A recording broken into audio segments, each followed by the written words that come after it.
The Age of Enlightenment during the 18th century was an intellectual movement that reoriented politics, philosophy, science and communications. And as a result, the arts were drastically affected. No longer were they confined to religious depictions or historical documentation, but in fact, artists were free to create works that expressed a boundless range of ideas and emotions. This meant that people could interpret art that would evoke innovation and revelation, because the art itself was not aligned with any preconceived notions or political agendas produced by the social elite like it had been previously.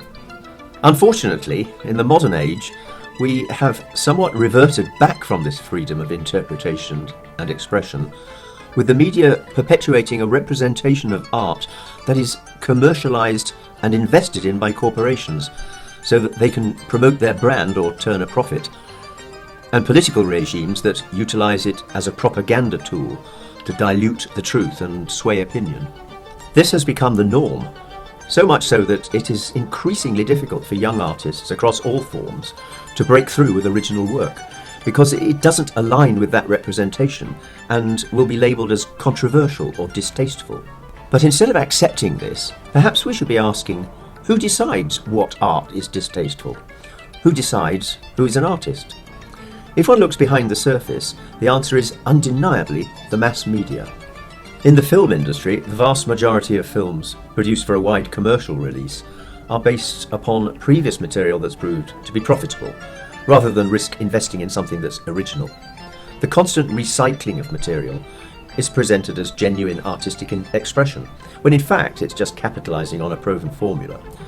And it discourages filmmakers from undertaking their own projects because they fear the media's judgment as opposed to the public's, and whether or not their work is profitable.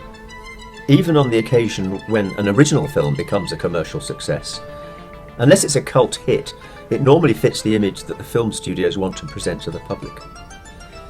Is it any coincidence that this year's most celebrated film, which tied for the most Oscar nominations ever, was La La Land, which, although it's original and innovative, is about two young white artists chasing their dream, which is to become successful in Hollywood.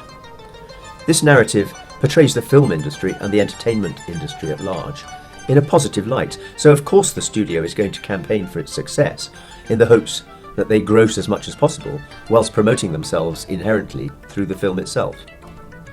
A similar agenda takes place within the music industry. What the public considers to be pop music is what is played on radio stations. But record labels will pay radio stations to play the music or acts of their artists the most times per day over any other musicians who don't have that backing. And because the public are subject to hearing the same music multiple times, it starts to become accepted as good or popular, when in fact it is the media who've determined that, not the public. What if this elitist infrastructure didn't exist? Art has not just been commercialised by the media, it has also, as Walter Benjamin foresaw, completely changed its purpose due to its use as propaganda by political regimes. Pieces of art, particularly photographic and fine art, are taken out of context or even distorted to fit the representation that the media, supporting a political regime, wants the public to see, and in doing so keep them uninformed of the truth or exaggerate it. Even key political figures themselves have slandered works of art that they consider blasphemous in an attempt to deter artists from creating work in a similar vein. For example, when Margaret Thatcher was asked to comment on the artist Francis Bacon, she called him "that man who paints those awful pictures." Doesn't Bacon's response hold a lot of substance?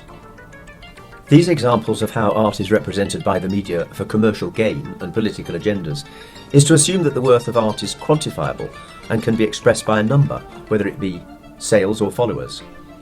However, emotional impact and innovation is something that by nature is not quantifiable, but is essentially the whole purpose of art itself.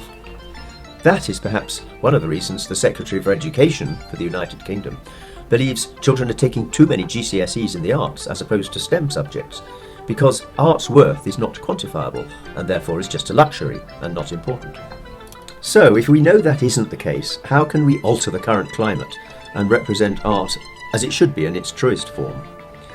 The answer lies in the past, as it has been achieved before, during the Impressionist movement of the 19th century, whereby a diverse group of artists such as Monet, Renoir and Degas, who were all rejected by the art establishment, defiantly set up their own exhibition.